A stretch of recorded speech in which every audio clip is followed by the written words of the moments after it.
बिस्मिल्लाहिर्रहमानिर्रहीम। टेस्टी। जी हाँ, आज हम बनाएंगे बहुत ही टेस्टी और क्रीमी रशियन सैलड, और वो भी बिल्कुल शादियों वाले स्टाइल में। अमूमन शादियों में ये वाहिद डिश ऐसी होती है जो सबसे पहले ख़त्म हो जाती है, क्योंकि ये टेस्टी ही इतनी होती है। अगर हम इसे घर में बनाते हैं तो वो टेस्ट नहीं आता है। तो आज की इस वीडियो में आपको वो तमाम राज पता चलेंगे जो कि शादियों वाले रशियन सैलड में पाए जाते हैं। तो चलें आज की इस वीडियो का आगाज़ इस दुआ के साथ करते हैं कि अल्लाह आप सबका दस्तरखान सजाए रखे और हम सबको सेहत और ईमान का रिज़्क अता फरमाए।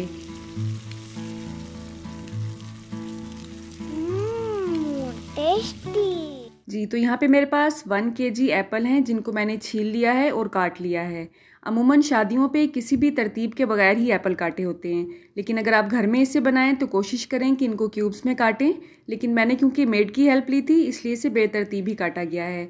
यहाँ पे मैंने 6 से 7 अदद बनाना लिए हैं। उनको भी छील के आपने बहुत छोटे पीसेस में नहीं काटना, मुनासिब से पीसेस में काटना है। इस तरह से मिक्स्ड फ्रूट की एक कैन आती है मार्केट में, इजीली हर बेकरी पे, हर जनरल स्टोर पे मिल जाती है। यहाँ पे मैं ये एक छोटी वाली यूज़ करूँगी, और इसका जो शुगर सिरप है ये भी आपने निकालना नहीं है, ये भी इसी में ऐड करेंगे हम। वैसे तो रशियन सैलड में उबली हुई गाजरें भी ऐड की जाती हैं, मटर भी ऐड किए जाते हैं, लेकिन शादियों वाले स्टाइल में अगर आप इसे बनाना चाहते हैं तो इसमें जस्ट फ्रूट ही ऐड किए जाते हैं, सब्जियाँ नहीं ऐड की जाती हैं, ठीक है। यहाँ पे डेयरी क्रीम का छोटे वाला 1 पैक लिया है मैंने। 1 किलो सेब के हिसाब से आपने ये क्रीम इसमें ऐड करनी है।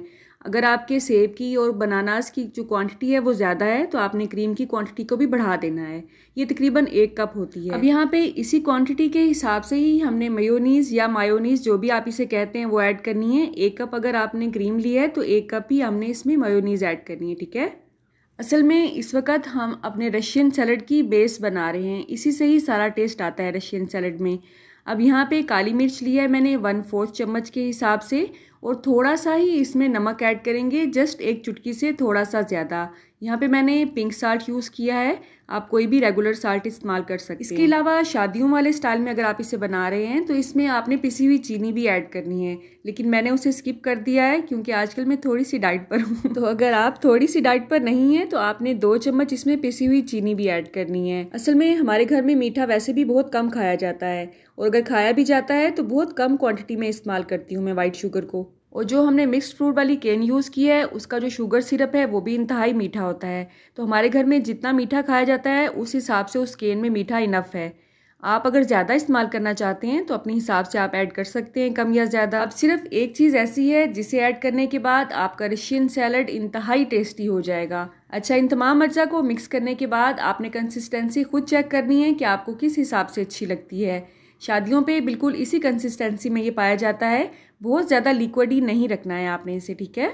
अगर आप इसे ज़्यादा लिक्विड ही रखना चाहते हैं तो थोड़ी सी क्रीम और मेयोनीज़ को मज़ीद ऐड कर लें। यहाँ पे मुट्ठी भर बादाम मैंने रात भर के लिए भिगो दिए थे। अगर आप रात भर के लिए नहीं भिगोना चाहते हैं तो आपने इसे जस्ट 1 से 2 मिनट के लिए गर्म पानी में रख के अच्छी तरह से छील लेना है। हमें इसका छिलका नहीं चाहिए, छिलके के बगैर बादाम चाहिए। आप चाहें तो इन बादाम को आप रशियन सैलड के अंदर भी मिक्स कर सकते हैं, लेकिन शादियों पे ये सिर्फ गार्निश के तौर पे इस्तेमाल किए जाते हैं। तो अल्हम्दुलिल्लाह आप देख सकते हैं सैलड हमारा बहुत ही टेस्टी और क्रीमी लग रहा है।